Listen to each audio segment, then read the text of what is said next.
जब से भैंस की एआई करवाई है, भैंस ने कसम खा ली है कि मैं एक टाइम ही दूध दूंगी। तो नमस्कार दोस्तों, आज है मेरा नया डेयरी फार्म स्टार्ट करने का 110वां दिन। तो भाई इसके लिए मैंने एक प्रोडक्ट ऑर्डर करके मंगाया है, जो मैंने पहले भी अपनी 2-3 भैंसों के ऊपर यूज करा है। वो है एलडीएम। मैंने इसको एलडीएम इसलिए मंगाया है ताकि ये दूध निकालते टाइम दिक्कत ना करे।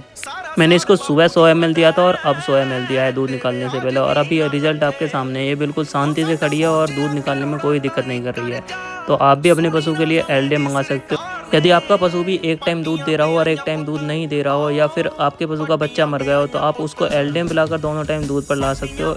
ये एक ऐसा प्रोडक्ट है जो देसी जड़ी बूटियों से बना हुआ है। अधिक जानकारी के लिए आप स्क्रीन पे दिए हुए नंबर पर कॉल करके इनसे बात कर सकते हो।